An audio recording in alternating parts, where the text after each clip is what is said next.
Ini mic-nya masih sebentar saya setting dulu. Speaker. Ya, apakah suara saya terdengar? Terdengar, Pak. Ya, baik. Nah, saya agak kurang enak badan, jadi kita pakai Zoom ya kali ini. Berikutnya sih tetap kembali ke luring ya. Hari ini kita akan membahas mengenai siklus karbon dan oksigen ya. Jadi kalau menurut silabus kita akan di tahap pertama ini kan memahami dulu ya bagaimana lingkungan alami itu bekerja ya, bekerja. Intinya ada beberapa hal ya yang penting yang perlu kita pahami, yaitu siklus air, kemudian siklus energi, dan siklus oksigen dan karbon ya, atau siklus udara boleh dibilang gitu ya. Nah, ada siklus-siklus lain yang penting ya, apalagi nanti siklus sumber daya alam gitu, itu penting juga buat arsitek ya, karena kita nanti kita mengatur udara, memang mengatur air gitu ya, aliran air, udara, tapi kemudian energi juga mengatur ya supaya lampu menyala, air bisa naik dari lantai dasar ke lantai atas. Tapi satu yang penting sekali buat arsitek sebenarnya siklus materi ya, siklus material ya. Karena kita nanti menggunakan material ya. Jadi kita menggunakan semen, menggunakan baja, menggunakan plastik sekarang gitu ya, menggunakan macam-macam. Nah, ini bagaimana siklus material ini ya, atau sumber daya yang ada ya, natural ini kemudian kita gunakan, dan itu siklusnya kita harus perhatikan ya, karena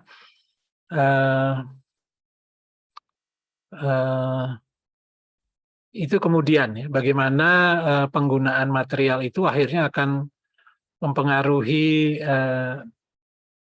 sistem alam yang sudah seimbang tadinya gitu ya. Nah, ada filmnya, kita tonton dulu filmnya ya. Di sini ada Ayu ada Ayu nggak ya, Mbak Ayu? Ada, Pak. Mbak Ayu, kalau nyetel video enak dari saya atau dari tempat Mbak Ayu ya? Ada Boleh, Pak. Terserah, Pak. Udah ada di Edunix atau ada belum, Pak? ada. Saya belum pernah Oke. nyetel video dari lewat Zoom, takut salah. Oke, Pak. Saya share ya, sebentar. Ya, video pendek 3 menit ya. Nanti kita diskusi habis itu.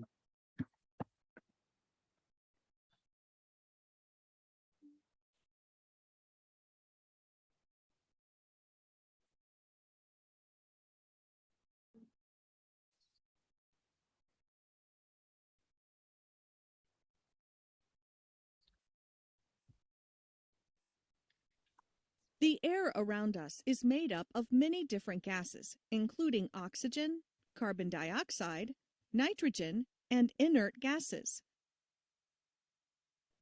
Oxygen and carbon dioxide in particular are important for the survival of living organisms. The amount of these gases in the atmosphere is maintained by the carbon cycle and the oxygen cycle, respectively. The carbon cycle is the cycle that maintains the amount of carbon dioxide in the atmosphere by continuously taking carbon dioxide from the air and releasing it back into the air. When green plants undergo the process of photosynthesis to make food, they absorb carbon dioxide from the air. The carbon element stored in plants is then transferred to animals that eat the plants. When plants and animals die, their dead bodies decompose and release carbon dioxide back into the air due to the actions of fungi and bacteria in the soil. In addition, All living organisms, including plants and animals, release carbon dioxide into the air through the process of respiration in their entire lifetime. Over a long period of time, the bodies of dead organisms become fossil fuels, which are used by factories, power stations, and vehicles. The combustion or burning of fossil fuels also releases carbon dioxide into the air. In summary, the amount of carbon dioxide in the atmosphere is maintained when photosynthesis, which is a process that requires carbon dioxide, is balanced by decomposition, respiration, and combustion, which are processes that release carbon dioxide. The oxygen cycle, on the other hand, maintains the amount of oxygen in the atmosphere also by continuously taking oxygen from the air and releasing it back into the air. Like the carbon cycle, the processes that require oxygen, such as respiration, combustion, decomposition, and rusting, are balanced by photosynthesis, which releases oxygen back into the air. Many human activities, such as illegal logging and the excessive use of pesticides, interfere with the carbon and oxygen cycles.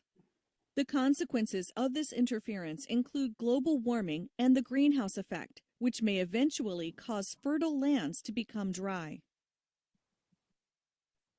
The ways to reduce the interference with the carbon and oxygen cycles include planting more trees to help reforestation, stopping the burning of fields and forests, preventing the excessive release of smoke from vehicles, avoiding the excessive use of pesticides, banning illegal logging, and making tougher laws to protect the environment.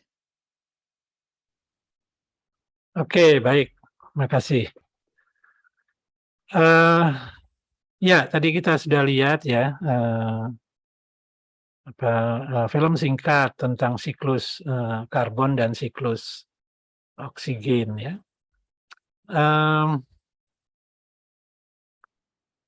Intinya tadi kita disebutkan ya bahwa yang penting itu, walaupun videonya sudah menyinggung apa yang harus kita lakukan ya, jadi supaya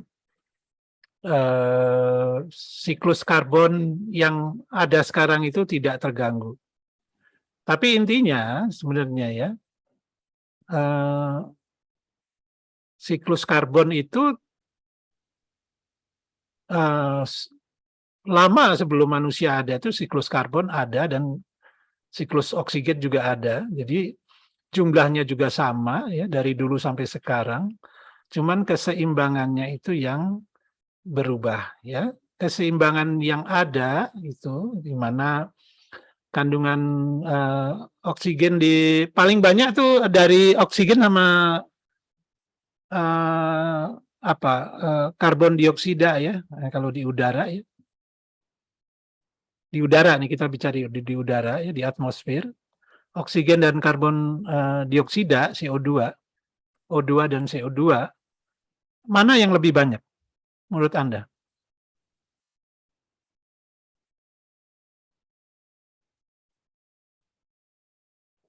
Mana yang lebih banyak?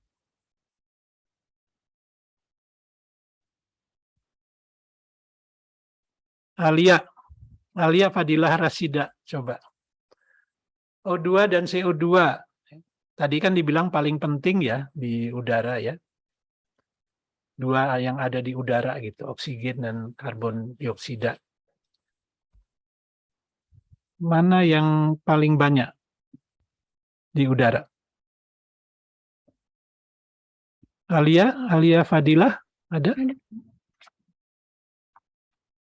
O2 bukan. O2 sama CO2 banyak mana? Sepertinya O2 sih, Pak. O2. Oke, kalau sama nitrogen? Nitrogen. Kira-kira berapa persen? Nitrogen Nah, itu tahu kalau paling banyak di antara gas terbanyak di bumi ya, kalau nggak salah. Seingat saya. Oke, ya.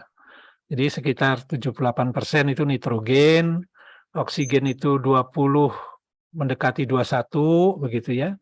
dan CO2 itu 0,0 sekian, ya, 0,0 sekian. Jadi kalau yang tadi mainnya 2 digit, ini justru 2 digit di belakang koma.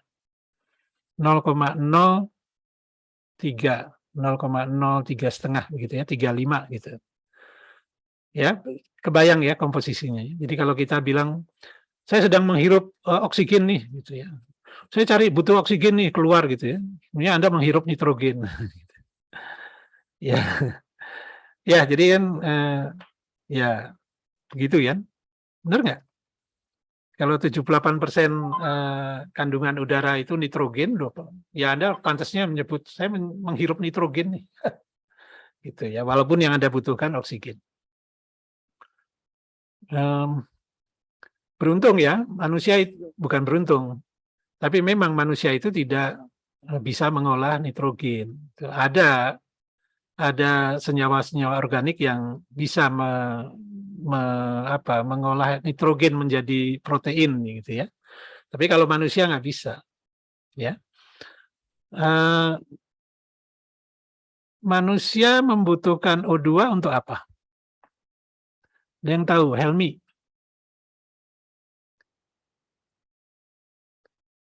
Manusia membutuhkan O2 untuk apa?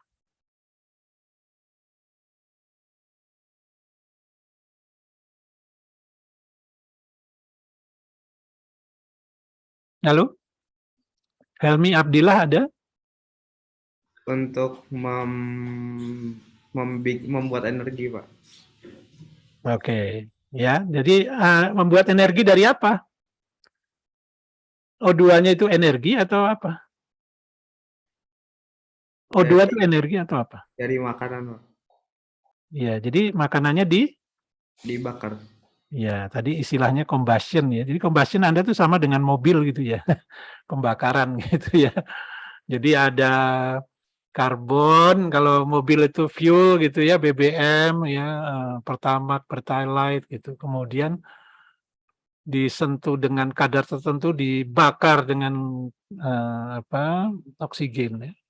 Dalam tubuh manusia hampir sama ya. Jadi istilahnya juga pembakaran ya. Bahan makanan dibakar. Ya. Jadi respirasi itu hanya bernafas gitu ya. Jadi tadi kan ada tulisannya oksigen itu untuk respirasi. Sebenarnya ya bukan untuk respirasinya ya. Untuk kemudian kalau respirasi itu hanya menangkap oksigennya gitu ya. Nitrogennya enggak gitu ya. Kemudian dialirkan dalam darah, kemudian untuk membakar makanan ya, sari makanan yang Anda makan ya, yang Anda makan bakso, makan soto, makan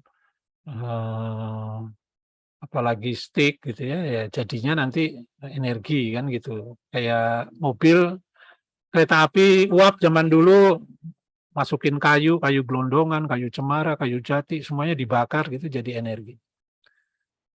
Simpel kan, Anda juga begitu gitu ya. Nah, Anda mengeluarkan CO2 gitu ya. Pembakaran juga begitu ya, semua pembakaran ya. Jadi pembakaran kayu di kereta api uap, di mobil itu menghasilkan CO2. Ya, ada proses yang tadi dekomposisi gitu ya. Dekomposisi itu penguraian. Jadi kalau tadi ada gambarnya itu ada hewan mati, tumbuhan mati ya. Bisa jadi fosil ya, bagian tertentunya, tapi dia dalam dekomposisi itu mengurai itu dia melepaskan karbon. Anda sama ya. Anda sama. Jadi kalau nanti tubuh Anda meninggal, tubuh Anda itu juga melepaskan karbon gitu ya. Istilahnya gitu. Tubuh Anda mengalami dekomposisi. Jadi Anda nggak beda dengan tanaman, dengan ini ya. Secara fisik akan begitu ya. Cuman tanaman ini khusus ya. Jadi tanaman itu dia membuat cadangan makanan gitulah ya. Itu membutuhkan CO2 gitu ya dari udara. Jadi dia membentuk dengan fotosintesis. Kita tidak termasuk yang berfotosintesis, hanya tumbuhan ya. Jadi yang bisa mengalami proses fotosintesis. Jadi merubah membangun cadangan makanan ya dengan melakukan proses fotosintesis yang membutuhkan CO2 dan sinar matahari. Lalu apalagi tadi ya, kita bernafas mengeluarkan CO2 gitu ya. Kadar CO2 itu sedikit sekali ya. Yang kita tahu O2 itu hanya dari pepohonan, itu sebagian besar dari pepohonan ya. Jadi dihasilkan oleh pepohonan, jadi oleh tanaman. Makanya tadi harus ada keseimbangan sebenarnya ya. Pernah nggak Anda mengalami tidur di bawah pohon bisa nyenyak sekali gitu ya? Wah itu karena O2 dari pohonnya ya, jadi dilepas udah seger. Tapi kembali ya, jadi udara yang 21% katakanlah oksigen itu juga nggak boleh terlalu banyak berubah, bukan kita butuh lebih banyak oksigen, nggak gitu juga ya. Jadi manusia itu sangat rentan, jadi kalau naik 4% aja dia bisa punah gitu ya, turun 4% bisa punah ya, oksigen dalam udara gitu kalau komposisi udara berubah ya. Dan itu bukan satu yang nggak mungkin. Dulu pernah gitu ya, sebelum manusia ada, makhluk-makhluk yang lain itu cocoknya dengan komposisi udara tertentu gitu ya. Ini ya. Jadi kita harus lihat bahwa pernah dulu ya komposisi udara itu tidak seperti sekarang gitu ya. Semacam itu ya. Kemudian tadi ada inert gas ya. Inert gas itu kecil sekali ya. Jadi inert gas itu nggak begitu banyak ya. Jadi dia inert gas itu tadi apa? Helium, apalagi tadi ya? Argon gitu ya. Neon ya, He, Ne, Air, krypton ya. Nah ini ada yang bilang ini zat mulia kan. Jadi dia tidak gampang bereaksi ya. Jadi tidak gampang bereaksi. Lalu di udara ini jangan lupa juga ada air ya, H2O dalam bentuk uap. Gitu ya. Ya, kemarin kita udah bicara dia berasal dari penguapan ya, badan air. Badan air itu misalnya laut, danau, sungai, kolam gitu ya, itu penguapan atau dari apa namanya? Dari tanaman ya. Tanaman juga mengalami transpirasi ya. Dia melepaskan H2O. Nah, ini juga ada di udara ya. Kemudian apa lagi yang penting tadi? Oke, CO2 ya tadi dibilang ya sering CO2 itu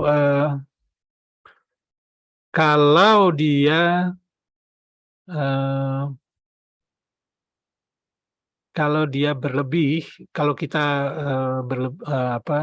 melakukan pembakaran hutan, tidak melakukan tindakan-tindakan untuk mencegah polusi yang berlebihan dan sebagainya, melakukan penebangan pohon secara berlebihan, maka ada terjadi, orang sering nyebut efek rumah kaca. Ya. Ada yang tahu nggak efek rumah kaca itu apa? Farhatan coba. Saya ingin dengar Farhatan. Penjelasan Anda mengenai efek rumah kaca. Ya. Pernah ya di SMA ya mungkin ya. Tes. Suaranya Ya. masuk, Pak. Iya, masuk. Kalau efek rumah kaca yang saya tahu itu kayak terperangkapnya sinar matahari. Jadi panas matahari itu terperangkap dalam atmosfer sehingga buminya semakin lama semakin panas, Pak. Efek rumah kaca itu bagus nggak sih sebenarnya?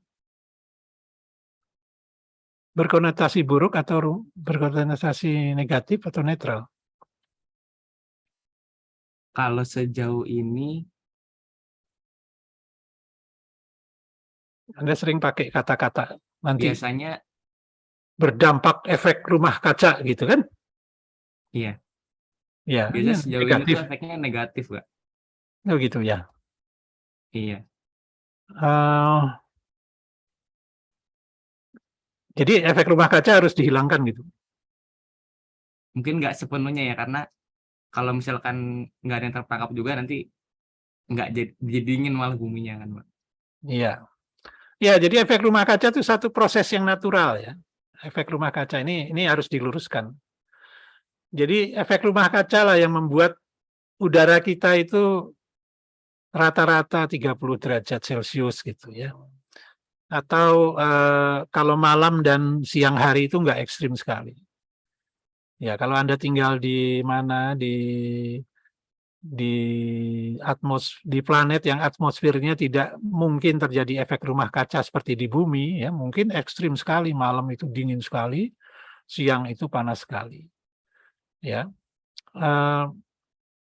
Jadi efek rumah kaca itu satu yang natural. Jadi akibat Anda sering mendengar gas-gas rumah kaca, gitu ya. Gas-gas rumah kaca itu ya CO2, apalagi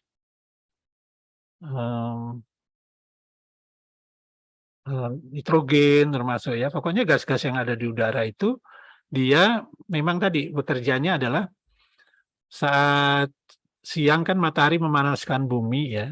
Jadi masuk ke bumi. Sebagian itu memanaskan udara gitu ya. Jadi udara ini bisa dipanaskan, tapi sebagian besar itu jatuh ke bumi.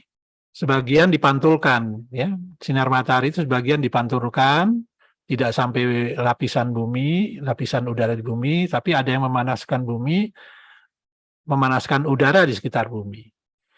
Nah, tadi dari bumi itu ada yang keluar lagi ya, dipantulkan kembali dalam bentuk sinar inframerah, ya gelombang panas inframerah. Kalau yang datangnya itu ultraviolet kan, ya ultraviolet. Kemudian ini yang dibutuhkan tanaman dan sebagainya gitu ya. Kemudian panas bumi ini ya kayak kalau Anda memanaskan sesuatu, lalu Anda merasa dari jarak beberapa senti atau beberapa sentimeter itu Anda merasakan ada panas yang kembali ya. Nah itu gelombang inframerah ya. Nah ini kembali memanaskan udara di situ dan itu dipantulkan, terjebak kayak rumah kaca ya. Itu satu yang wajar, baik gitu ya, dan dibutuhkan ya untuk kita bisa berlangsung. Melanjutkan kehidupan. Tapi jika ada, jadi ada efek rumah kaca alami gitu ya. Nah, itu menjelaskannya tanpa ada peran manusia gitu ya. Peran manusia yang eksesif, berlebihan gitu, lalu mengganggu atau menambah konsentrasi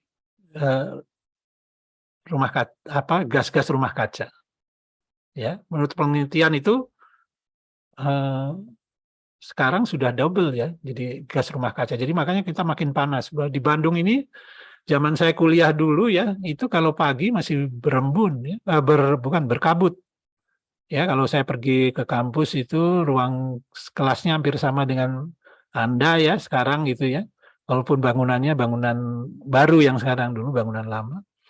Itu masih pakai jaket tebal. Jadi zaman dulu tuh lagi zaman saya kuliah tingkat TPB, tingkat 2, tingkat 3.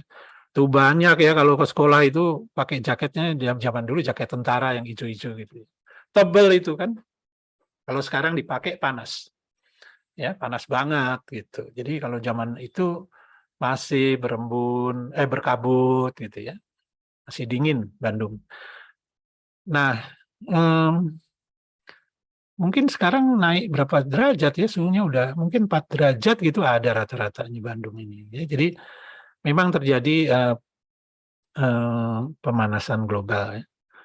Tapi jangan kita itu selalu berpikir dalam keseimbangan kalau bumi itu ya. Kalau kita bicara alam itu selalu seimbang. Kalau ada pemanasan global berarti ada ada pemanasan ekstrim, berarti ada pendinginan ekstrim gitu ya. Jadi di bagian tertentu ya makin dingin gitu ya. Nah, jadi kalau pemanasan global jangan dipikir panas semua gitu. Kalau kita berpikir alam ya pasti akan begitu ya. Ada yang banjir, ada yang kemarau tadi ya. Kalau ada yang meningkat suhunya siang hari, malamnya akan dingin sekali. Nah, itu maksudnya balance-nya itu gitu ya. Oke, apalagi tadi. Jadi nah tadi menariknya kenapa pestisida itu berpengaruh terhadap siklus karbon? Kira-kira gimana? Ada yang bisa membantu jawab nggak? Sonia. Tadi kan kalau illegal logging jelas ya, hutan dibabatin tanpa izin ya. Jadi kalau legal berarti boleh ya. Gitu ya. Illegal logging yang nggak boleh ya. Jadi pembalakan liar. Tapi kalau penebangan hutan tapi berizin boleh gitu ya. Artinya sudah diukur ya. Oke, boleh diambil sekian, tidak berlebihan gitu ya. Nah, tapi tadi disebut juga pestisida. Kenapa? Siapa yang mau jawab? Sonia. Gimana menjelaskannya? Pestisida itu juga akan, penggunaan pestisida yang berlebihan itu akan mengganggu siklus karbon dan oksigen. Sonia, Halo Pak, suara jawab saya, aja nggak apa-apa.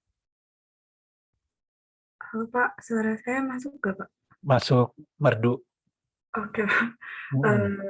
Kalau menurut saya karena penggunaan pestisida yang berlebihan tuh nanti kan dia bakal ngefek ke pas yang disiram gitu, dia ngefek ke airnya gitu ya Pak. Terus nanti kayak Kemana? efek mengalir gitu kan sisa buangan dari pestisida itu. Terus nanti bakal kayak ke sungai gitu, terus mungkin nanti ada efek kayak gitu Pak ke karbon dioksidanya. Soalnya kan karbon dioksida sebagai makanan bagi tanaman. Mungkin yang di sungainya juga ada yang pakai tanaman-tanaman yang pakai karbon dioksida gitu. Jadi manunya ke siklus air gitu ya? Kalau Anda tadi ya menjelaskannya ya. Memang ya ada siklus air, ada pengaruhnya. Jadi pestisida masuk ke larut ya, kemudian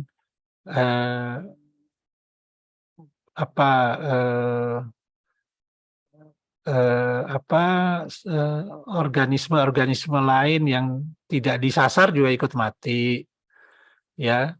Padahal dia itu kemudian juga termasuk ada tanaman-tanaman yang mati, misalnya tanaman-tanaman di air ya, itu yang menjadi makanan untuk rantai makanan yang lebih atas gitu ya.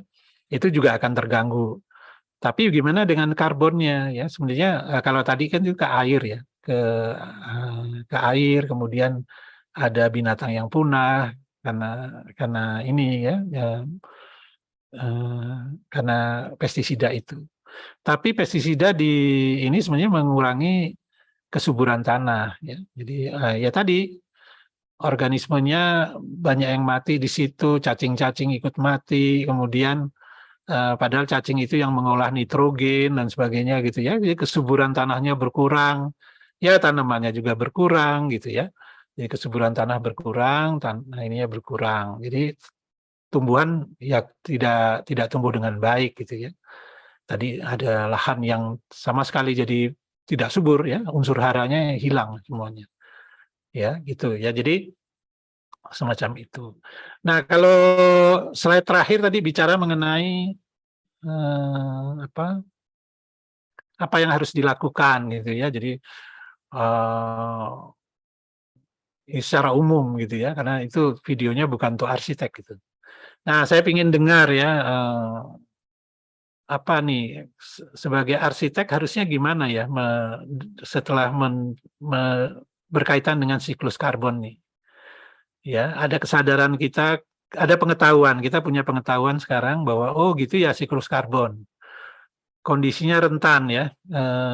Jadi perlu dalam satu keseimbangan. Jadi kuncinya itu sebenarnya keseimbangan ini. Kita jangan terlalu mengganggu ini gitu ya. Walaupun saya bilang ya, kita bisa nggak mengganggu, tapi satu saat bisa saja itu siklus keseimbangan itu berubah dan menuju keseimbangan baru gitu ya. Kalau keseimbangan yang sekarang kita maksudnya itu keseimbangan yang cocok untuk manusia.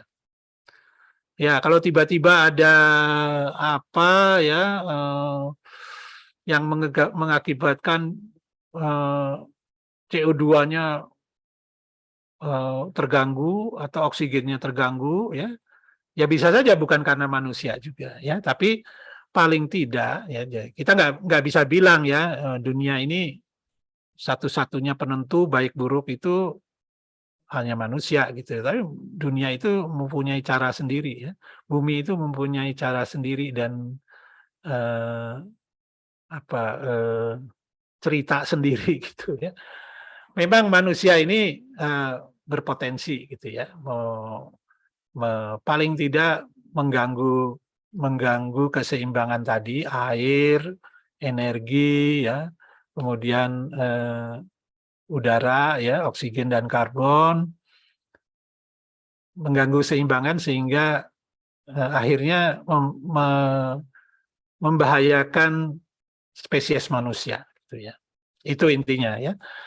Tapi bukan berarti kalau manusia sudah menjaga-jaga semuanya, dunia ini akan nurut seperti maunya kita gitu ya. Tetap dia punya proses sendiri ya. Misalnya gas yang terlepas dari bumi atau perubahan-perubahan bumi itu bisa saja terjadi bukan karena ulah manusia yang kemudian mengancam manusia. Itu juga kita harus ingat. Oke, sekarang sebagai arsitek kira-kira apa nih yang bisa kalau begitu saya harus begini atau tidak begitu ya. Setelah mengamati ini. Silakan Isabella Kirana. Anda punya pemikiran apa? Kalau menurut saya sebagai seorang arsitek bisa ini Pak dalam pembangunan menggunakan bahan-bahan yang menyeleksi bahan-bahan yang mungkin nanti lebih berkelanjutan dalam aspek berkelanjutannya, kemudian dalam prosesnya. Misalnya apa? Mungkin saya masih kurang.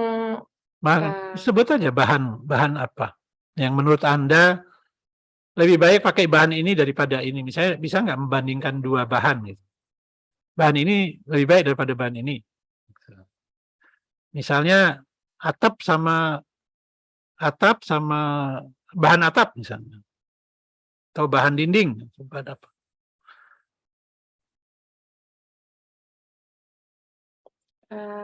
Kalau saya sebenarnya masih belum terlalu tahu sih Pak kalau misalkan perbandingan bahan untuk tiap aspek elemen bahan bangunannya. Tapi kalau menurut saya konsepnya untuk konsepnya lebih mempertimbangkan karena pembangunan itu kan membutuhkan energi karbon yang besar ya Pak. Maksudnya menghabiskan energi yang besar. Jadi lebih banyak mempertimbangkan dalam proses step-step pembangunannya aja sih Pak.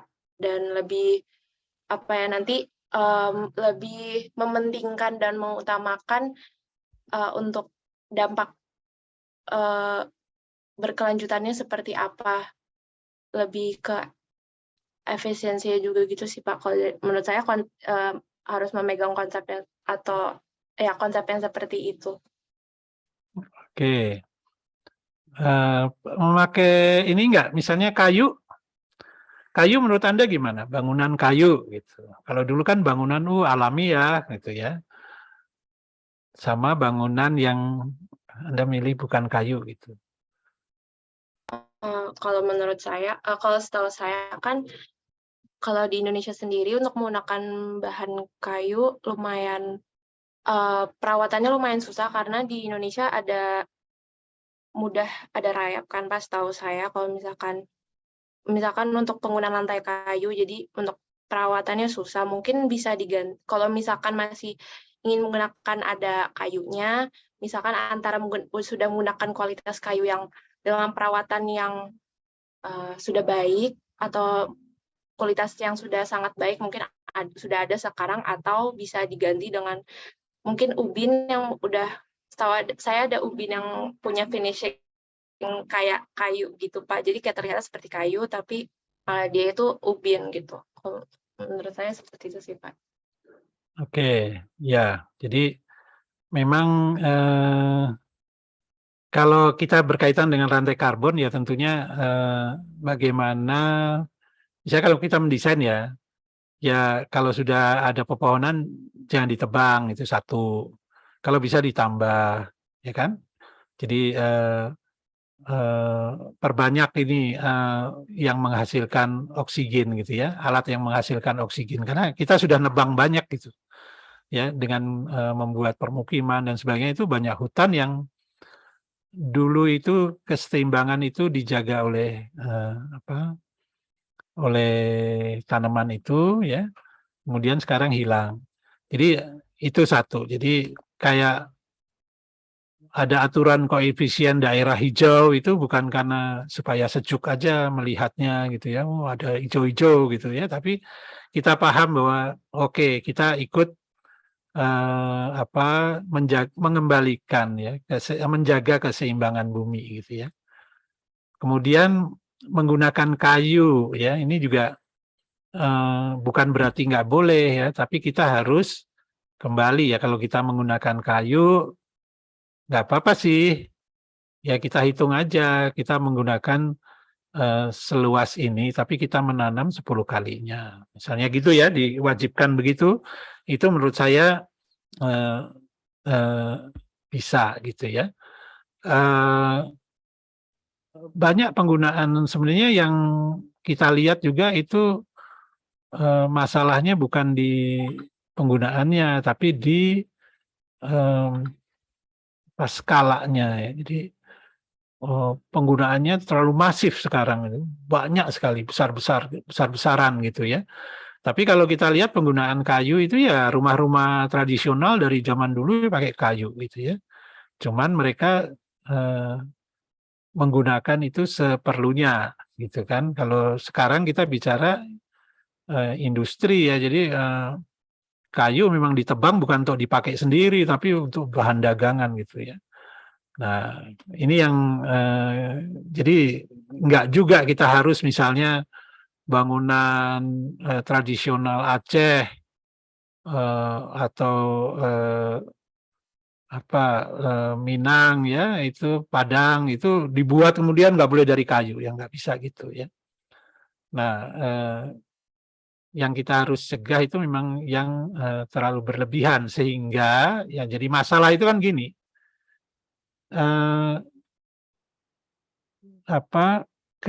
alam itu tidak mampu mengejar kembali keseimbangan yang diganggu oleh eksploitasi berlebihan oleh manusia. Jadi alam itu punya kecepatan dan mekanisme untuk recovery sendiri gitu ya. Untuk bukan, kita nggak bilang menyembuhkan diri, enggak ya. Kita nggak bilang juga alam disakiti. Alam sekedar berubah, tapi dia bisa membangun lagi gitu ya. Sebenarnya saya bilang ya kemarin ya, kita udah pernah mengalami kepunahan massal tuh 5 kali sejarah kehidupan ya. Kepunahan massal tuh 5 kali ya. Dan itu dan kita sedang dalam proses kepunahan ke-6 gitu ya. Gitu. Jadi jangan kaget ya. Jadi kepunahan massal tuh artinya spesies 90% hilang gitu ya. Ya memang karena gangguan-gangguan yang tadi ya. Bisa terutama karena di udara, terus di air juga ya, sehingga makanan itu terganggu, lalu rantai makanannya juga terganggu ya, kalau tanamannya diganggu, ada spesies yang hilang, mati, ganggang atau apa di bawah gini ya. Kemudian kemarin kita bicara rantai makanan, yang di atas juga terganggu, meninggal, mati gitu ya. Ya. Dinosaurus itu mati karena tanamannya yang dia makan. Jadi dia makan herbivore yang makan tanamannya nggak ada karena perubahan cuaca, lalu merembet, akhirnya dinosaurusnya mati juga. Nah, itu yang kita harus lihat ya. Jadi kita tuh saling terhubung ya. Nah, oke. Kalau dari dari rantai oksigen, kira-kira tadi ya kita perlu satu tanaman tadi ya, dari sisi produksi oksigen ya. Kemudian dari sisi pelepasan karbon ini juga perlu dijaga. Jadi kalau mendesain ya gunakan sedikit mungkin pembakaran yang nggak perlu gitu ya. Misalnya pembakaran itu apa aja ya, kalau Anda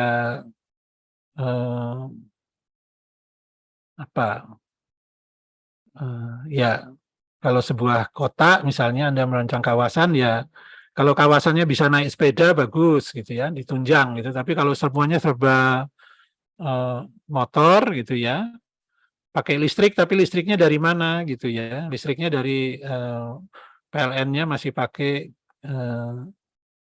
bahan bakar minyak juga atau batu bara, ya akhirnya sama aja ya. Tapi kalau listriknya udah tenaga surya mungkin lain lagi gitu ya. Nah ini kan kita lihat itu pembakaran yang dikenakan diakibatkan oleh pembakaran fosil tadi ya. Tapi kembali kalau tadi pakai listrik ya, ganti mobil listrik ya, sebenarnya belum selesai ya. Listriknya dari mana? Ada pembakaran juga di sana ya. Pembakaran batu bara, minyak di kilang minyaknya. Di kilang minyaknya, di pembangkit listriknya. Gitu ya. Nah, apalagi ya, air gitu ya. Jadi intinya bangunan Anda boros energi lah gitu ya.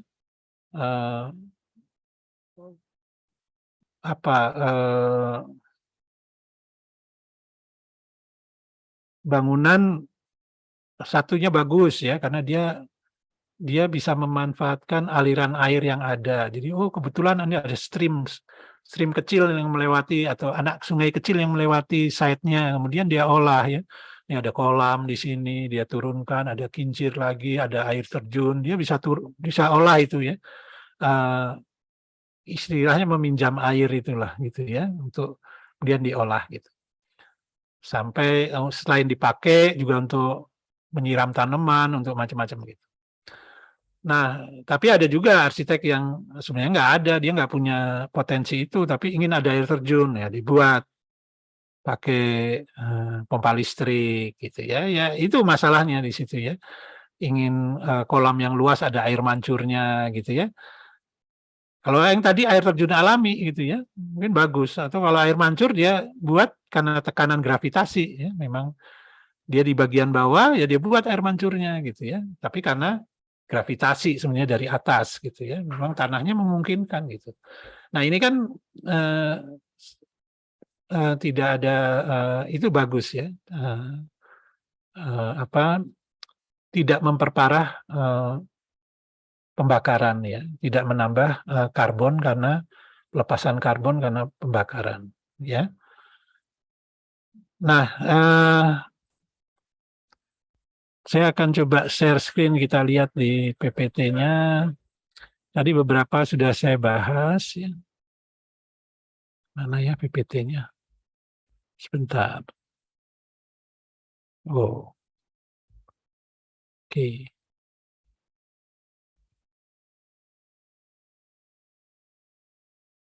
Ini bisa di-play nggak ya? Oke.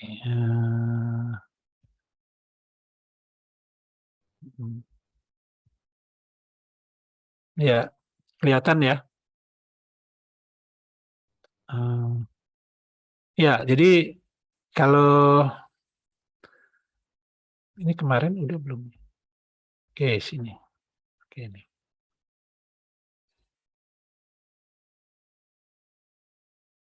Ya, siklus udara ini kan ada ada ininya ya, ada kita kenal ada troposfer, stratosfer, mesosfer ya. Kegiatan kita itu kebanyakan ya, walaupun sekarang si Elon Musk tuh mulai main-main di termosfer ini atau di luarnya lagi gitu ya.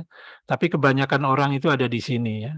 Troposfer dan stratosfer. Ini ada yang naik balon udara, ya troposfer. Anda terbang itu stratosfer ya.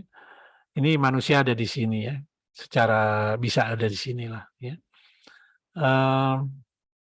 Nah, kita lihat nih suhunya ya.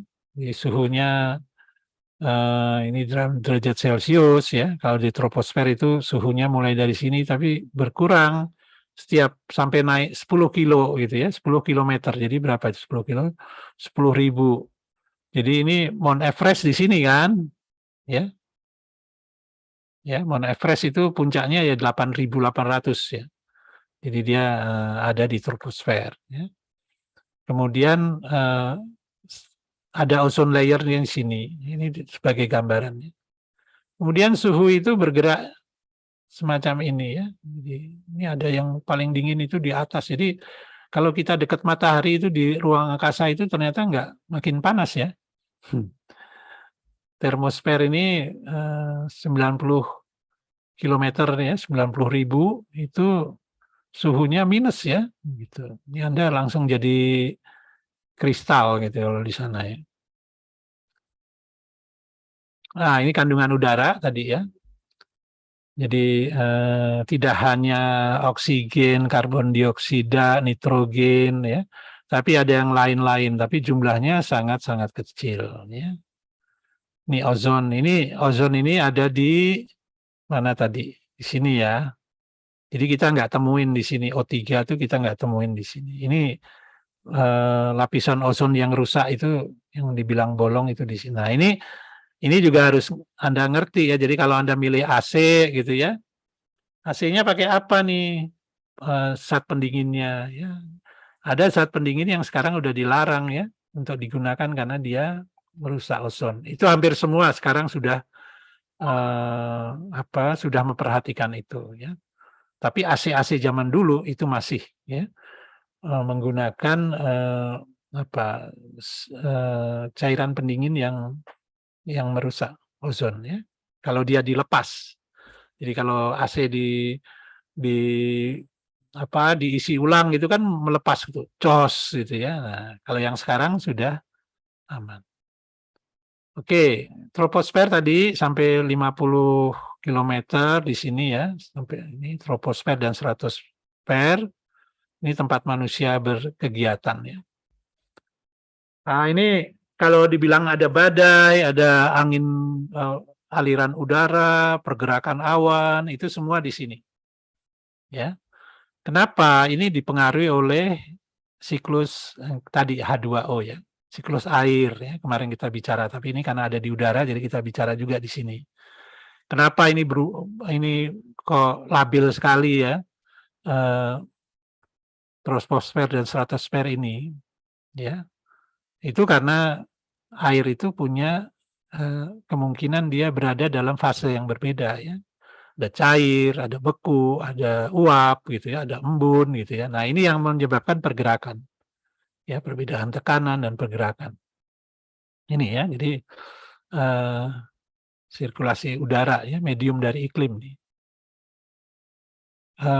Distribusi panas itu juga ada di sini, troposfer dan stratosfer. Sekarang kenapa kita dingin gitu ya di Bandung nih ya, dingin dan di daerah kita hujan gitu ya bulan-bulan ini ya karena udaranya sebenarnya bertiup dari arah Australia ya. Australia sekarang sedang musim dingin ya, udah lewat musim dingin ya. Ya, dinginnya itu kan bulan Juli. Ya, bulan Juli kita masih kemarau tapi malamnya dingin sekali. Ya, itu udara dingin dari permukaan yang tertutup salju lah begitu dan udara dingin memang di Australia gitu ya. Nah, itu bertiup ke kita. Ya, jadi saya biasa naik gunung Itu kalau naik gunung bulan-bulan Juni, Juli itu malamnya dingin sekali. Siangnya terik, malamnya dingin sekali ya. Kadang di Bandung juga begitu ya, paginya kok dingin sekali ya. Itu karena cuaca begitu ya. Nah ini kita harus pahami. Kalau musim hujan itu memang dari berarti ada uap air yang berembus ya dari Samudra Pasifik ya di atas gitu ya. Nah, di sana kan badan air semua ya menguap di sana dibawa angin ke Khatulistiwa ya. Jadi ini medium dari iklim ya. Mekanisme distribusi panas global. Kemudian sumber gas untuk kehidupan metabolisme. Ini kehidupan nih adanya di sini makanya. Oke, komposisinya dipengaruhi oleh sistem kehidupan. Jadi yang ada di sini itu mempengaruhi. Ya, bukan hanya manusia ya. Zaman dulu pernah ada dulu ada satu kepunahan kelima itu kepunahan keberapa saya lupa ya. Itu diduga karena ada gunung yang meletus di Gunung Purba ya di Rusia sana, di Rusia. Tapi teori terbaru adalah bukan karena gunung purbanya itu, ya, tapi karena gunung purbanya itu kemudian merubah kehidupan yang ada sehingga akhirnya kandungan di udara ini berubah karena ada bakteri yang memproduksi gas tertentu yang kemudian merubah ya, komposisi udara. Ya.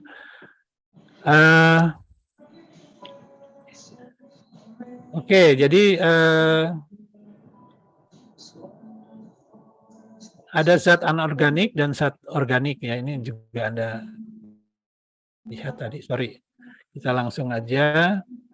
Ini tadi ya, yang gampangnya ya. Jadi fotosintesis dan respirasi. Di sini ada CO2, ada O2, ada H2O ya sebenarnya. Gitu ya. Ini jadiin satu.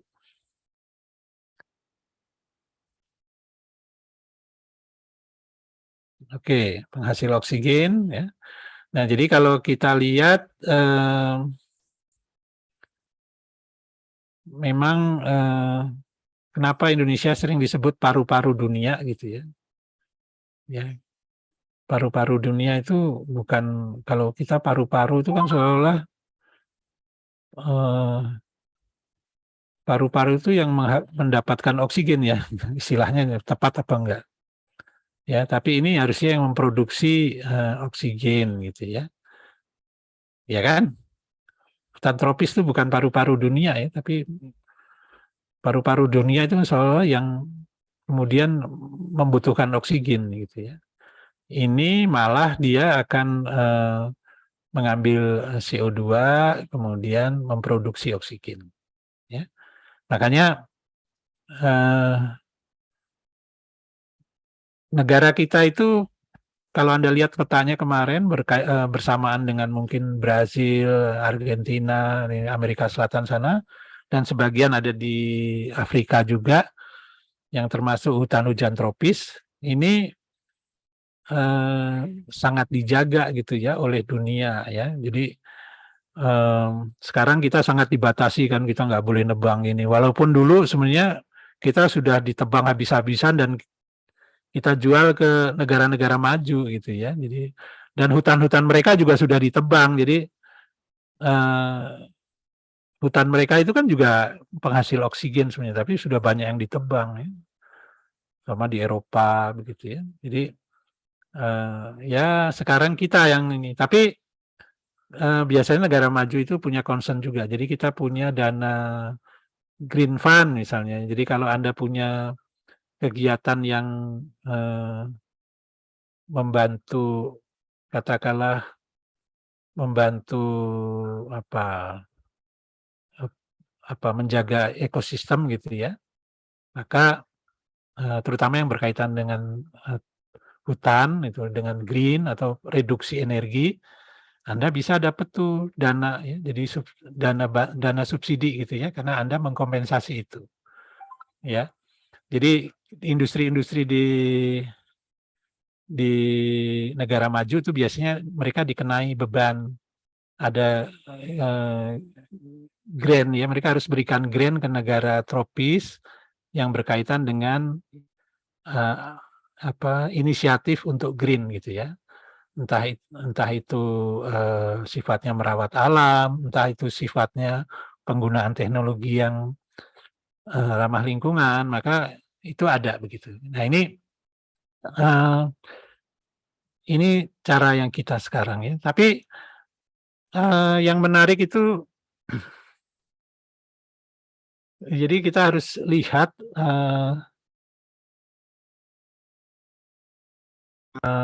kemarin ya bicara lingkungan binaan berkelanjutan. Kalau dulu itu kita sudah lakukan, misalnya kalau di pedesaan gitu ya, satu komunitas adat gitu ya, ada itu ya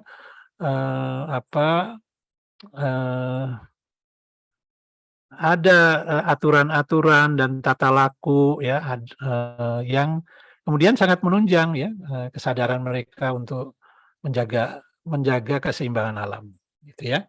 Tapi yang menarik ya, bagaimana kesadaran itu kemudian menjadi upaya lintas negara gitu ya. Lintas, kita kesulitan juga sebenarnya ya. Kalau di kita kan lintas ini masih juga susah. Lintas pulau misalnya, lintas provinsi ya. Kita mikirnya belum bisa itu melakukan satu upaya kolaborasi, bekerja sama tanpa saling kenal untuk melakukan sesuatu. Itu kan canggih sekali ya. Ya, orang Indonesia itu belum bisa itu sebenarnya gitu ya. Belum bisa. Kita mengorganisir diri itu baru bisa mungkin di level kelompok aja gitu ya. Tapi untuk nation sendiri kita juga belum ya, Indonesia itu. Ya, untuk memikirkan apalah kemajuan bersama itu kita belum bisa gitu ya. Kita masih pinter-pinter sendiri-sendiri atau kelompok-kelompok sendiri-sendiri gitu. Tapi untuk bersama-sama membangun bangsa gitu itu. Apalagi memikirkan dunia. Nah ini juga harus kita lihat ya. Jadi apa yang kita bicarakan ya, ya atau yang digembar-gemborkan save the earth misalnya, itu ya butuh kerjasama yang sangat canggih gitu ya, yang udah nggak saling kenal, berbeda negara, berbeda sejarah dan sebagainya, tapi bisa bergerak bersama ya. Nah itu bukan satu yang mudah dan bukan satu yang tiba-tiba gitu ya. Gitu. Dan biasanya urut ya, harus bisa dulu di level yang lebih rendah ya, di level nasional, baru regional, kemudian baru dunia. Oke,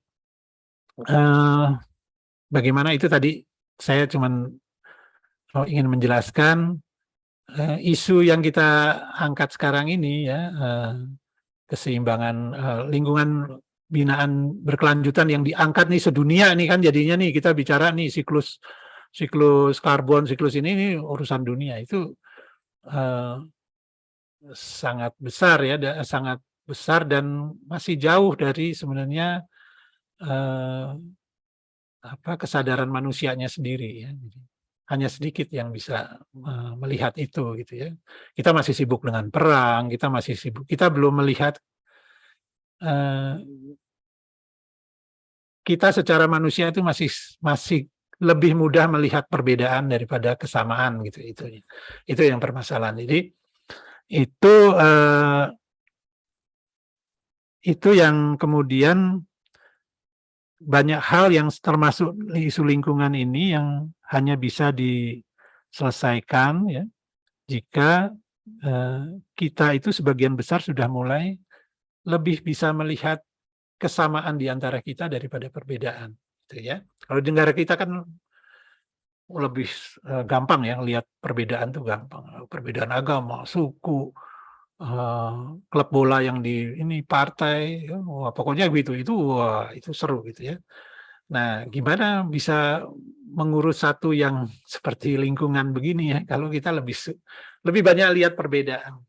Sekarang kalau pesan saya ke Anda sekalian ya, itu mulai dari sekarang itu Anda latih untuk atau biasakan atau latih ya benar-benar untuk mulai mengembangkan yang lemah dari Anda. Kalau melihat perbedaan itu udah jago lah kita, ya.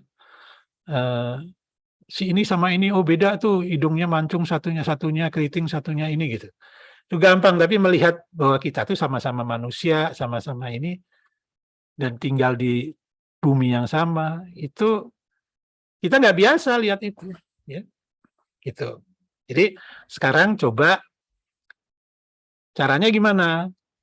Ya abaikan perbedaan. Ya abaikan. Jadi perbedaan itu sudah ya berbeda aja, sekedar berbeda gitu ya. Satunya keriting, satunya lurus, satunya mancung, satunya pesek. Biasa itu perbedaan saja, nggak usah diributkan gitu. Tapi yang penting itu masalah tadi, kalau ini masalah lingkungan ya, oke, kita punya masalah dengan kondisi lingkungan kita, gitu ya, air kita, lingkungan binaan kita, nah itu. Nah caranya melihat kesamaan-kesamaan gitu. Ini nggak gampang itu, nggak gampang ya untuk merubah itu. Ya. Ya lihat WA-nya Anda aja, grup WA Anda gitu ya. Pasti isinya perbedaan semua. Wah, kalau ada ini itu nggak mengerucut pada satu solusi ya. Kalau kesamaan berarti ada satu solusi, nanti ada gerakan bersama dan sebagainya. Ini ya. Supaya kuliah ini nggak hanya pengetahuan-pengetahuan kognitif begini, tapi kita tahu juga ya. Ada hal-hal di balik kita yang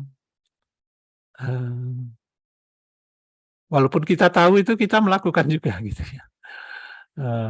Hal yang kita tahu itu nggak seharusnya gitu.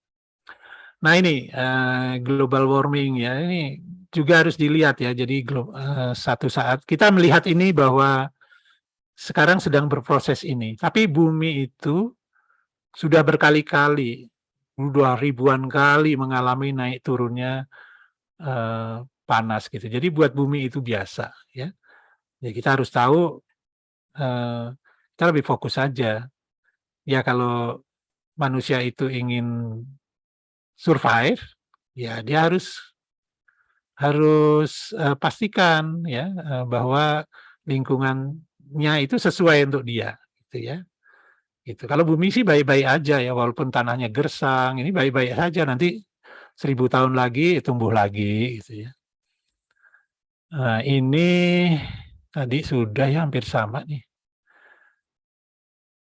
Oke. Ya, ini fungsi pohon ya. Jadi pohon itu bisa kita lihat ya, dia sebagai carbon cycle itu banyak sekali ya. Jadi karbon itu setelah jadi karbohidrat misalnya ya, jadi tepung gitu, kemudian dimakan dimakan oleh hewan gitu ya, pindah ke situ karbonnya. Jadi ini carbon cycle itu maksudnya bukan dalam arti karbon dioksida aja ya, tapi karbonnya gitu ya. Ya, ini jadi kotoran hewan itu kemudian dimakan oleh yang memakan bangkai gitu ya. Ini tanaman yang meninggal mati, kemudian hewan yang mati, kotorannya pun ini dimakan oleh organisme, lalu ada proses dekomposisasi ya. Kemudian karbonnya lepas gitu ya. Karbon dioksida yang dihasilkan gitu. Nah, ini siklus karbon itu tidak harus berbentuk gas gitu ya. Itu harus diingat. Jadi dia berubah fase, sama siklus air ya kemarin ya. Siklus air itu berubah fase ya, walaupun tetap H2O gitu. Jadi es itu ya H2O, gas itu H2O, ya kemudian air itu ya H2O. Kalau dia berubah fase, kalau di sini berubah ya dari CO2 ya, kemudian nanti jadi material organik gitu ya. Nanti keluar lagi jadi anorganik nih keseimbangannya gitu ya. Oke. Nah ini oksigen, karbon, nah ini ya. Jadi ini yang biru dikeluarkan apa ini? Oksigen atau CO? CO ya. Ini oksigen masuk ke sini. Ini maksudnya apa? Oh, ini jadi kayu bakar dulu gitu ya. Nah, kayu bakarnya dulu langsung begini. Kalau sekarang cuman lebih jauh lagi dia kan harus tertindih lapisan bumi dulu menjadi fosil dan kemudian jadi energi minyak ya, kemudian atau batu bara, kemudian dibakar juga gitu ya. Keluar juga begini gitu. Ini siklusnya ya. Nah, kita tuh cuman nggak canggih-canggih amat ya, cuman nambah-nambahin aja gitu dalam siklus ini. Sebenarnya manusia itu nggak canggih-canggih amat ya. Kemudian kita ikut berespirasi ya, bernafas, kemudian mengeluarkan CO2 dipakai oleh ini. Di laut juga ada gitu ya siklusnya. Ya ini sering terlupa dijelaskan. Ya.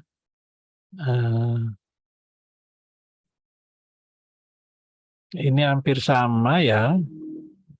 Oke, di sini cuma ada awan ya. Awan ini tadi ya, dia juga menangkap panas dan melepaskan panas ya. Jadi sinar matahari tertangkap awan ya, terus kemudian dilepaskan lagi ya, menangkap panas.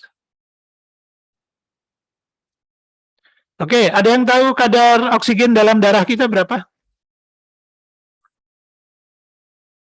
Kalau di udara kan 20%.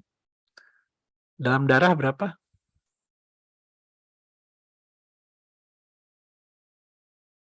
Ada nggak yang tahu? Iya, kalau yang kita pakai oximeter ya, kalau pas corona gitu kemarin ya, berapa itu yang normalnya? Di atas 95 ya, itu ya 95-an ya. Kalau 90 udah gawat itu. Jadi kadar oksigen di dalam darah kita tuh tinggi sekali ya.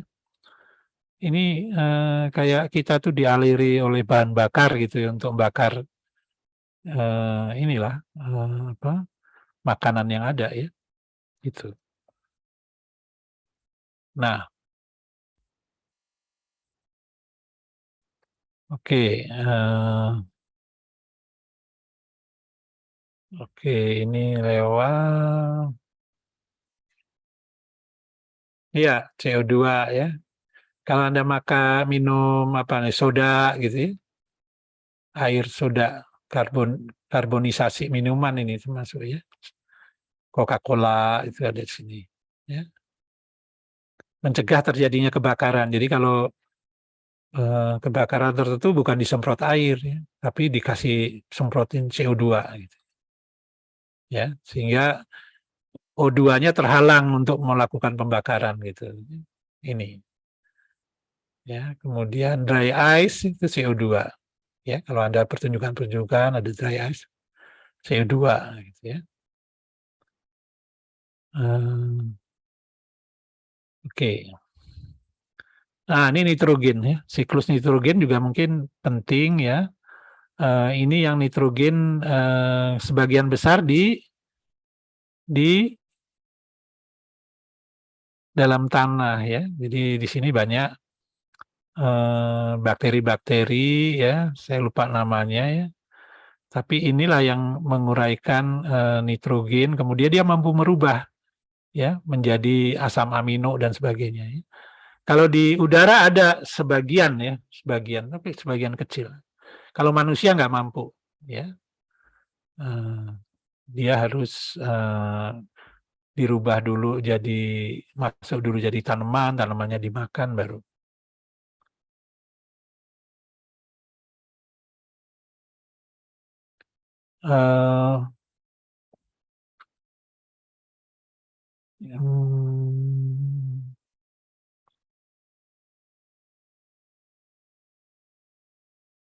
Ya, ini kebanyakan buat industri ya.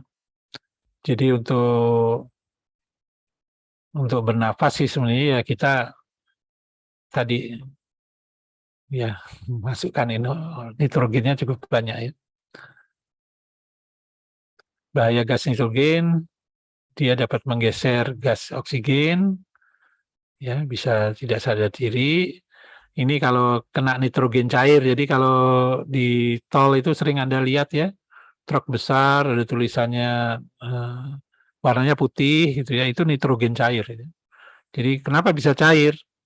Ya karena tekanannya tinggi. Ya. Jadi diberi tekanan tinggi, gas itu kan menjadi menjadi beku, menjadi cair, menjadi cair, suhunya turun. Ya. Jadi ini kalau kena ini bisa frostbite, gitu. Ya, jadi beku ya, hancur malah daging itu ya. Jadi kayak kristal gitu ya, hancur. Kayak di film apa itu ya? Film apa tuh yang robot itu ya? Si Arnold Arnoldnya juga robot, kemudian ada robot juga. Nah itu hancurnya kan dimasukkan ke nitrogen gitu, ya, jadi hancur gitu.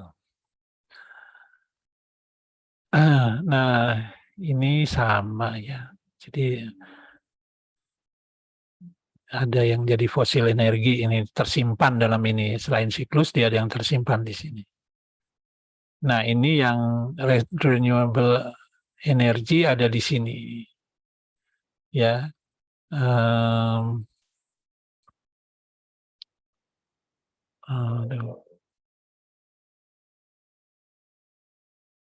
Ini yang renewable, ini yang sebenarnya penjelasannya gimana saya kurang jelas dari ini ya.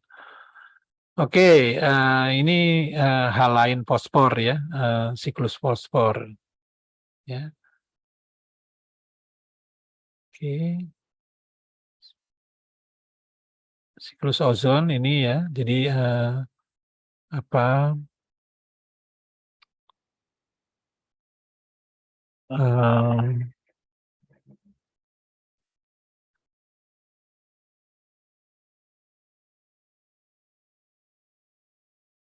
klorin ya. Jadi klorin itu menyebabkan lapisan ozon rusak gitu ya. Klorin itu dapat menyebabkan lapisan ozon rusak. Ini yang saya sebut kemarin ya, untuk pendingin itu. Oke. Ya, saya rasa yang lain nggak terlalu berkaitan dengan ini ya. Nah, ini greenhouse effect ya. Jadi yang termasuk greenhouse gases itu CO2, CH4, metana ya. Ini yang tadi Sita bilang. Kemudian ini memanaskan bumi. Kemudian di sini ada gelombang inframerah. Ya. Nah ini yang terperangkap, gitu ya. Ini yang sebenarnya menjaga supaya ini tetap hangat ya. Permukaan ini tetap bisa ditinggali oleh manusia. Oke.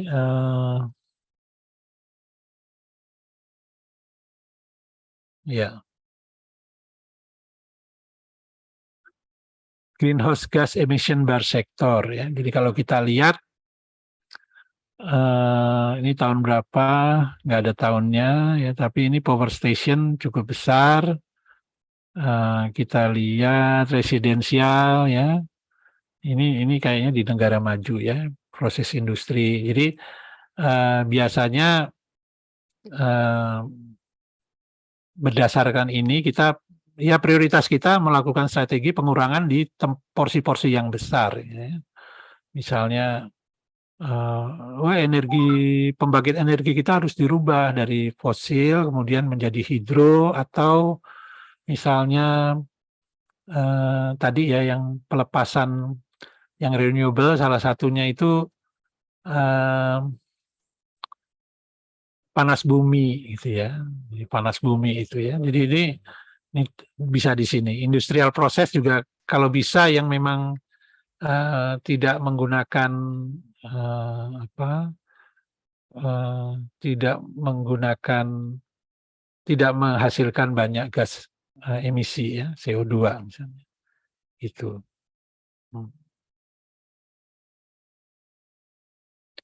Oke, ini saya lewat aja.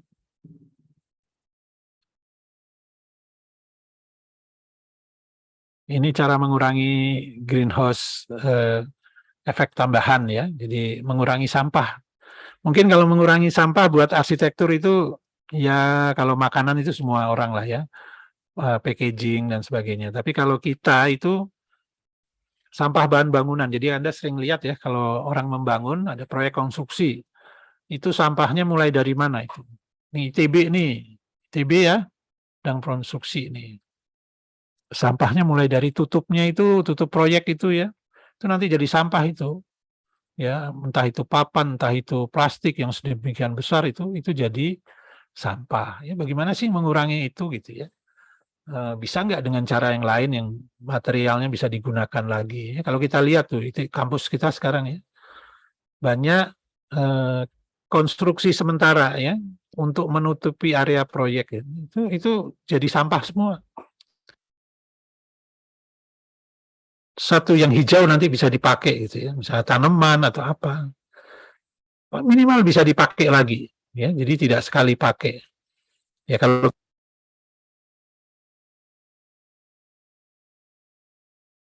tapi tetap banyak yang sampah.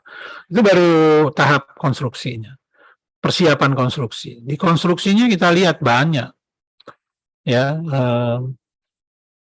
bata aja dipotong gitu ya, karena atau batako dipotong, atau kaca dipotong, ya, selama keramik dipotong. Ya. Sering kita dengar itu ya, kalau di proyek-proyek berisik itu berarti sedang buat limbah.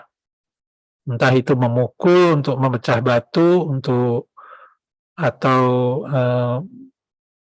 gergaji mesin ya, untuk memotong keramik, motong kayu, itu berarti semuanya limbah. Ya. Jadi ini penting ya. Jadi limbah tuh diapakan akhirnya dibuang, dibakar ya seringkali gitu ya. Nah ini untuk arsitek perlu. Kurangi pemakaian pemanas pendingin ini di dalam desain ya.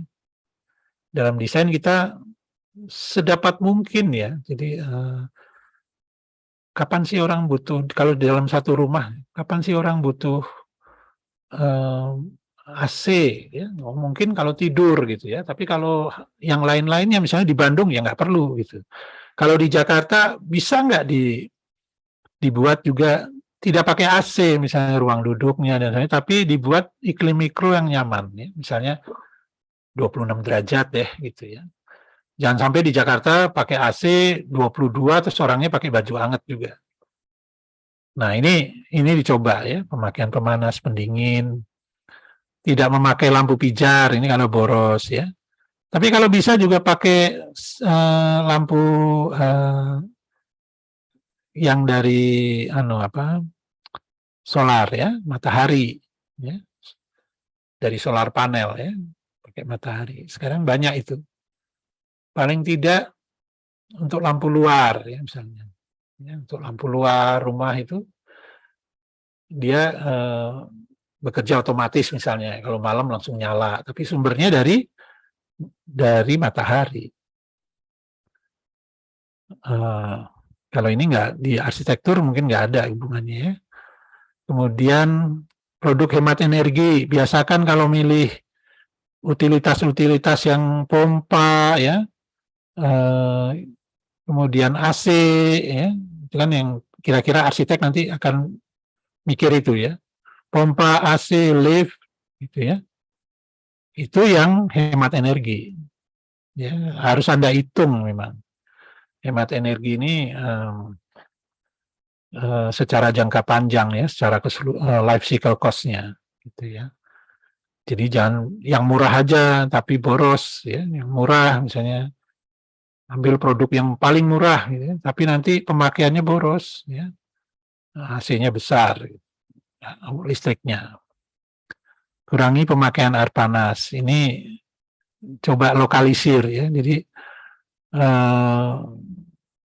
sekarang kan rumah gitu ya. Rumah kalau kitchennya maunya pakai air panas gitu. Rasanya nggak bersih kalau nggak nyuci pakai air panas. Sebenarnya nggak betul juga ya. Memang air panas itu melarutkan lemak. Ya. Jadi seringkali misalnya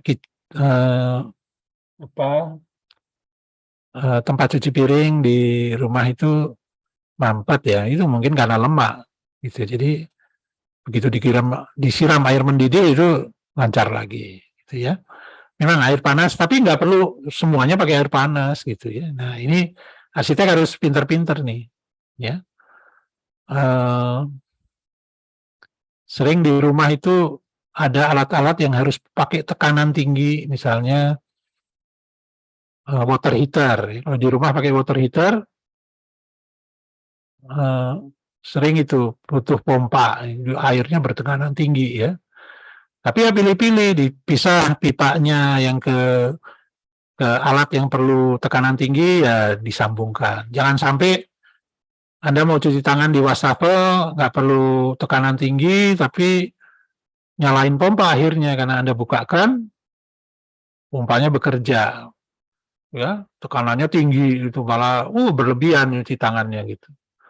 Nah, ini yang perlu ya. Jadi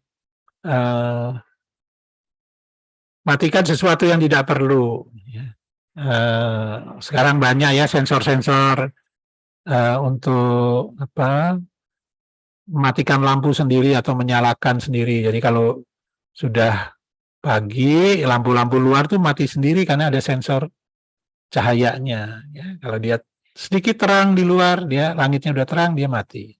Gelap dia nyala, gitu ya. Atau tangga ya, sering kalau Anda buat tangga itu Anda lihat saklar itu ada 2 ya, di bawah sama di atas. Jadi kalau pas mau naik Anda nyalain, celek, Anda naik ke atas, di atas dimatiin, celek, gitu. Atau kalau kebalikannya, Anda naik dari atas, turun dari atas, tangganya gelap, nyalain, celek, turun sampai bawah matiin, celek, gitu. Ya, jadi saklarnya bekerjanya khusus itu, bisa untuk mematikan dan menyalakan ya. Ya, ini nanti Anda pelajari bahwa ada produk itu. Atau sensor yang lebih canggih, misalnya lorong apartemen ya. Ada sensor-sensornya di sepanjang itu. Jadi mendeteksi pergerakan orang. Ya, daerah yang ada orangnya, terus dia terang. Yang depannya terang. Tapi begitu orangnya lewat, di belakangnya mati gitu ya. Jadi cahayanya kayak jalan gitu. Nah, itu bagian dari penghematan ya. Perbanyak tanaman. Ya, ini kita lihat ada roof garden, ada vertical garden, gitu ya. Perkerasan itu seperlunya. Jadi yang akan menjadi diinjak orang itu mana? Yang lainnya kalau bisa green. Yang mau diinjak mobil mana? Yang lain selebihnya kalau bisa green, gitu ya. Nah ini perbanyak tanaman, gitu ya. Audit home energi. Ya. Apa ini? Ya, Anda coba cek di rumah Anda ya, iseng-iseng. Ya, ada apa aja penerangannya, ada ininya dan sebagainya ya. Kemudian nanti bisa jadi tugas nih ya. Bisa jadi tugas ya, Anda cari rumah Anda kalau perlu, cek semua energi di situ ya. Nanti kita ada tugasnya. Ya, cek energi semua di situ. Lampunya apa jenisnya dan sebagainya. Nanti kita bisa lihat ya kemungkinannya. Oh ini bisa dihemat dengan lampu sekian. Oh ini Anda lihat kulkas Anda gitu ya. Berapa watt itu. Nah, dan sebagainya. Nanti bisa bandingkan dengan ada kulkas baru ya. Itu wattnya cuma rendah gini. Ya. Yang terumah berkembang sekarang tuh TV, AC ya. AC itu bisa rendah sekali sekarang ya wattnya gitu. Nah itu kulkas juga. Nah itu tentunya kalau menghemat harus dibandingin ya. Ya kalau beli kulkas itu terus penghematannya berapa lama ya baru ketutup. Nah gitu ya. Tapi ini audit home energy ini penting ya untuk menyadarkan kita apa saja sih energi di rumah kita. Oke ya. Itu dari saya ya. Jadi intinya yang penting di sini di 3 kuliah pertama ini itu adalah keseimbangan. Ya, jadi kita harus tahu keseimbangan yang ada alami, ya, kayak tadi ya, efek rumah kaca itu ada keseimbangannya. Ya memang segitu ya keseimbangannya supaya manusia bisa hidup di situ tuh. Kemudian apa yang kita lakukan tuh kita tahu, sadar gitu ya, konsekuensinya akan merubah yang mana gitu. Ya. Urusannya kadang-kadang itu berkaitan dengan bukan tidak boleh kita gitu, tapi sebutuhnya aja gitu ya. Kalau mengintervensi itu sebutuhnya aja. Ya, jadi kalau ada hutan ya jangan semuanya ditebang, dibersihkan gitu. Butuhnya buat apa? Ya di situ aja. Ya yang lain jangan disentuh gitu. Jadi kenapa ya bumi itu punya cara untuk mengembalikan keseimbangan dia gitu ya. Ya sebenarnya akan begitu, tapi butuh waktu. Ya, jadi Anda harus hati-hati dengan gagasan pembangunan yang sangat ekstensifikasi gitu ya, sangat skala besar dan sebagainya, itu harus hati-hati. Ya karena di sanalah kemungkinan, karena skala besar itu sebenarnya gini, sebenarnya harusnya bisa pelan-pelan, gradual gitu ya, sehingga memberikan kesempatan bumi itu untuk kembali keseimbangannya ya tadi ya.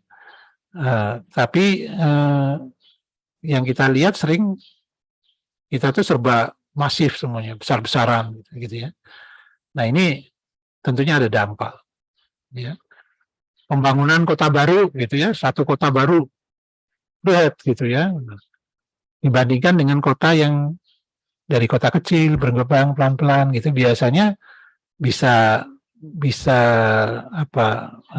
lebih berkelanjutan dibandingkan dengan yang tadi, yang tiba-tiba besar, tiba-tiba di situ butuh energi besar, butuh air besar, mengeluarkan limbah yang banyak gitu dan sebagainya. Ini yang kadang-kadang lalu tidak bisa didukung alam ya. Terus kita bilang alam nggak ramah ya, sebenarnya bukan alam nggak ramah ya, karena kitanya aja yang kurang sadar gitu. Jadi, nah ini yang sebagai arsitek mungkin kita perlu ya. Minggu depan kita akan bicara mengenai siklus energi, ya, siklus energi. Jadi ini lebih luas lagi ya. Sebenarnya apapun itu kan energi ya. Jadi kalau menurut Newton itu ada kan kekekalan massa dan energi. Jadi energi bisa berubah jadi massa, massa bisa berubah jadi energi, dan itu jumlahnya tetap. Gitu ya. Ya, jadi yang kita bicarakan ini kan tadi massa ya. Ada karbon, ada ini, itu bisa dihancurkan jadi energi. Ya sama aja. Jadi tapi khusus besok kita akan bicara energi dalam arti sempit ya. Yaitu ya energi yang biasa kita kenal lah ya. Jadi energi terbarukan dan tak terbarukan ya. Ya, itu ya. Oke, ada pertanyaan sampai sini? Sebelum kita akhiri.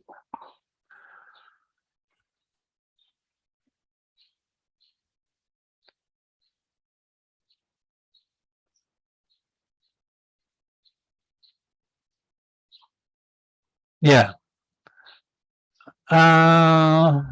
Oke. Ya.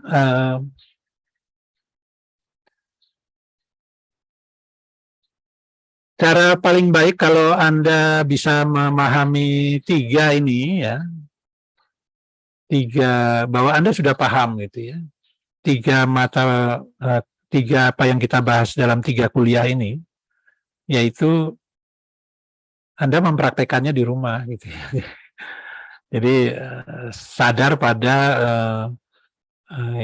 yang tadi ya, bagaimana kita mengkonsumsi, cara hidup dan sebagainya ya, sampah itu lebih care dengan itu ya. Itu menurut saya itu sih indikator keberhasilan bahwa atau indikator bahwa Anda memahami, karena memahami itu kemudian ya kalau cuma paham berarti baru informasi gitu ya, kalau nggak dilakukan. Tapi baru jadi pengetahuan kalau itu kita praktekkan. Itu prinsipnya sih ya. Jadi kalau yang begini-begini ini banyak ya, kita bisa baca, oh harus begini, tapi kita nggak lakukan. Jadi air ya, coba bagaimana air di rumah gitu ya, penggunaan air. Kita mulai care ya, kita menggunakan air berapa sih? Gitu ya. Kalau zaman dulu tuh ada namanya konsep ecological footprint ya. Ecological footprint. Jadi gaya hidup kita itu sama dengan berapa hektar luasnya setahun gitu ya, harus didukung oleh berapa hektar tanah gitu di muka bumi. Dulu begitu ecological footprint. Orang Amerika itu mungkin 5 lapangan bola ya. Kalau orang Indonesia mungkin 1 kapling kecil gitu mungkin ya. Di situ ada sawah, di situ ada padang rumput yang dimakan kambing, nah atau ada yang ada ayam di situ. Pokoknya berapa bagian bumi yang mendukung cara hidup kita dalam 1 tahun misalnya gitu ya. Orang Amerika itu kan wah semuanya AC-nya, airnya, ya mereka kalau nyiram tanaman pakai air bersih yang bisa diminum juga sebenarnya gitu. Oh itu mewah sekali. Cara mereka berkendaraan ya, bertransportasi gitu ya. Ya itu menunjukkan ya seberapa besar dia harus didukung, seberapa luas ya. Kalau disetarakan dengan misalnya satu area di mana harus terjadi kehidupan lain yang mendukung dia, gaya hidup dia gitu. Nah itu ecological footprint. Tapi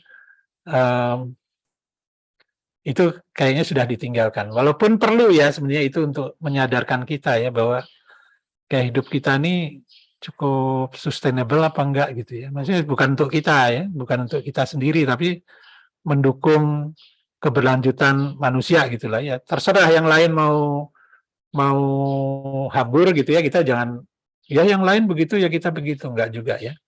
Jadi kita harus mulai dengan kita audit aja kita sendiri ya, cara kita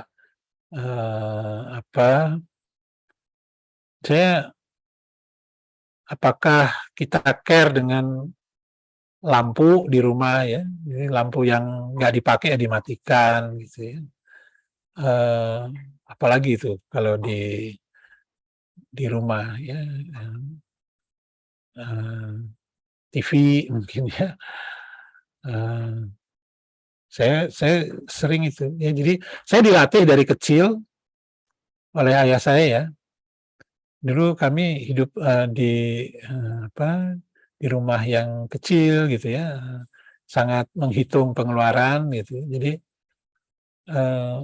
saya dapat uang jajan itu dari penghematan listrik. Itu bagus ya menurut saya ya. Jadi kalau bulan depan berhemat, kamu dapat penghematannya gitu. Oh jadi jam 4:30 pagi udah lampu-lampu dimatiin, lampu luar matiin, ini semua gitu ya.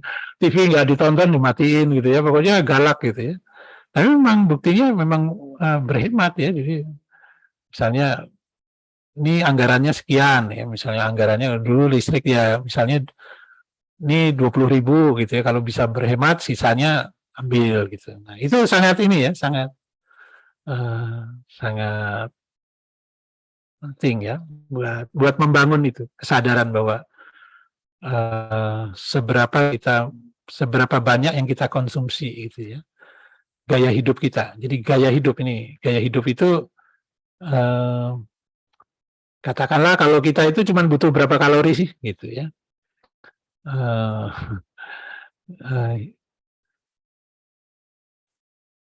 gaya hidup kita itu butuh berapa kalori gitu ya.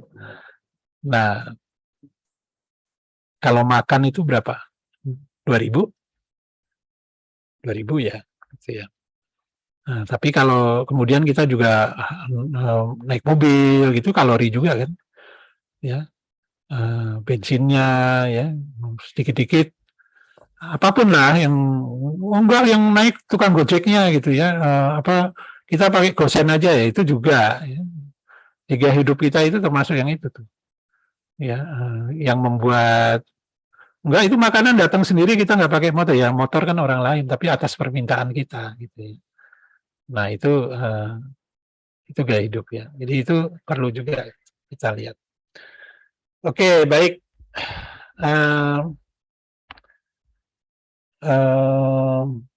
Inti dari yang 3 tadi adalah keseimbangan. Itu harus dilihat ya, bahwa ada keseimbangan yang sudah berjalan apa adanya sekian puluh tahun, sekian puluh miliar tahun sebelum kita pun ada gitu ya. Dan itu dinamis sifatnya. Ya, jadi jangan bilang oh, dulu tuh juga udah kayak begini ya, dulu enggak gitu ya. Udara itu sangat asam atau basah gitu untuk manusia ya, ada siklusnya gitu. Gitu. Kita hanya baru aja ada nih lingkungan yang enak buat manusia gitu ya. Ya. Tapi manusia pernah nggak ada, jadi kalau nggak ada lagi ya juga nggak apa-apa gitu. Cuman kalau bisa jangan cepat-cepat ya jangan cepat-cepat. Segitu sih moralnya ya. Jadi kalau bisa kita jaga ya kita jaga supaya kita nggak akhirnya mati sendiri karena perbuatan kita sendiri itu membuat kondisi bumi menjadi tidak nyaman buat kita. Ya, tidak nyaman, tidak mendukung kehidupan kita gitu. Kehidupan manusia. Kalau amuba dan sebagainya tetap hidup, kita yang nggak hidup. Oke ya, baik. Terima kasih semuanya. Jangan lupa